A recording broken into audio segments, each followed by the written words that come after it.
Друзья, всем привет! С вами Таня, и вы на канале Вкусно, пальчики оближешь.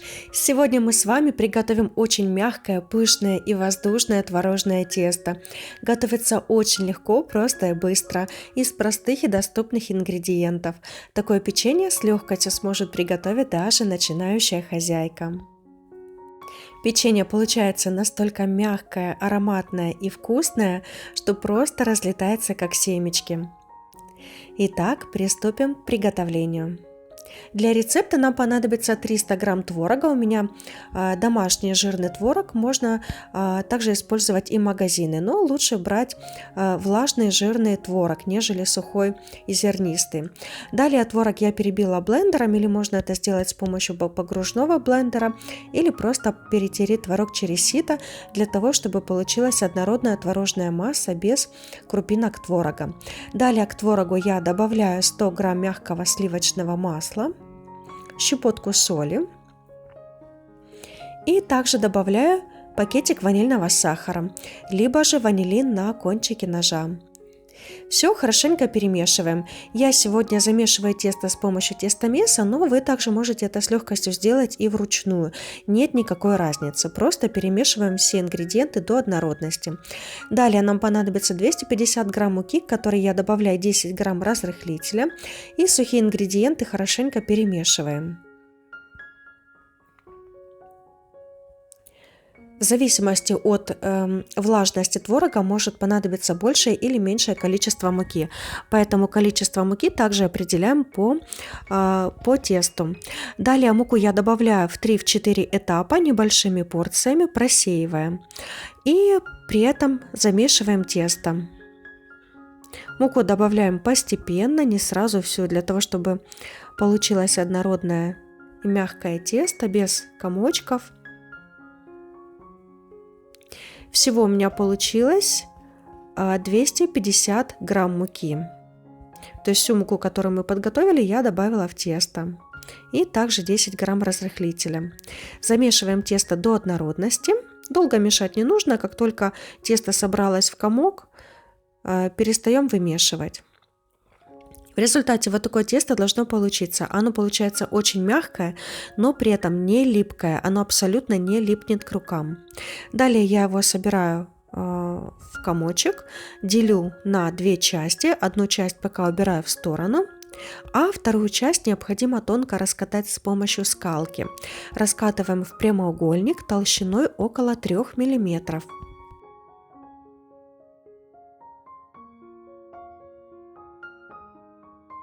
Далее пласт теста необходимо посыпать сахаром. Добавляйте сахара по вашему вкусу. Всего у меня в данном рецепте ушло около 150 грамм сахара. Мы посыпаем вот так вот пласт теста, и также еще будем печенье обваливать в сахаре. И далее аккуратно тесто сворачиваем в плотный рулет.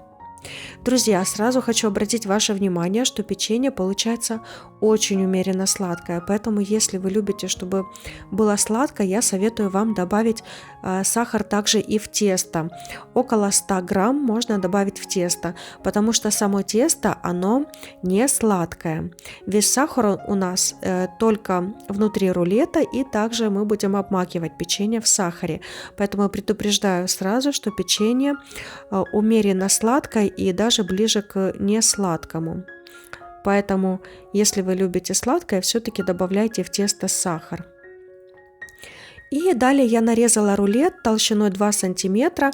Когда вы нарезаете, вы ножом не давите, а именно разрезаете. То есть должен быть острый нож, для того, чтобы в разрезе получились именно такие вот улитки-рулетики. И чтобы тесто не сдавливалось. И точно так же я подготавливаю вторую часть теста. Я раскатала его прямоугольником толщиной 3 мм.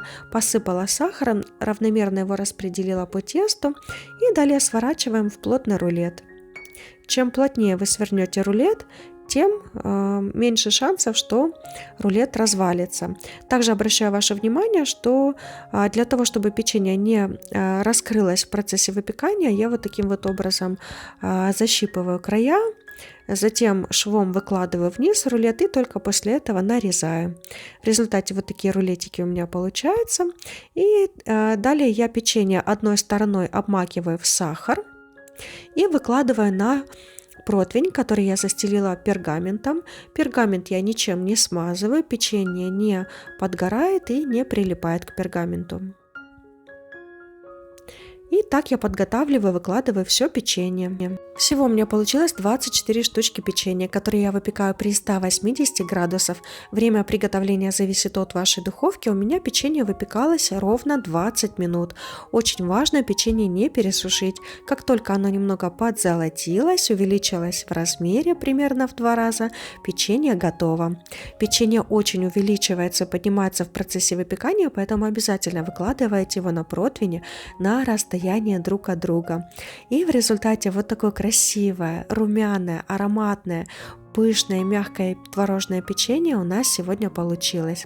Как видите, готовится из самых простых и доступных ингредиентов, которые найдутся у каждой хозяйки в доме, и сможет его приготовить даже начинающая хозяйка.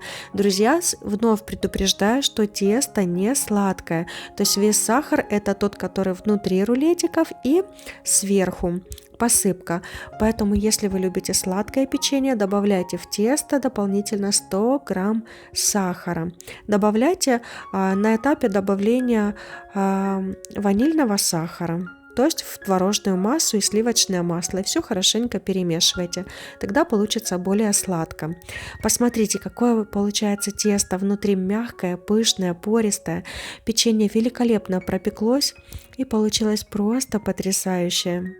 Но будьте внимательны, не пересушите печенье, чтобы оно не было твердое. Как только оно приобретает красивый румяный цвет, сразу вынимайте из духовки. Печенье готовится очень и очень быстро. Так что, дорогие друзья, я надеюсь, что данный рецепт будет вам полезен. Если да, то обязательно нажимайте лайк, иначе потеряете его. Подписывайтесь на мой канал и нажимайте на колокольчик, чтобы не пропустить новые интересные рецепты, которые выходят на моем канале регулярно. Спасибо большое, что вы были со мной. Всем приятного аппетита и до новых встреч!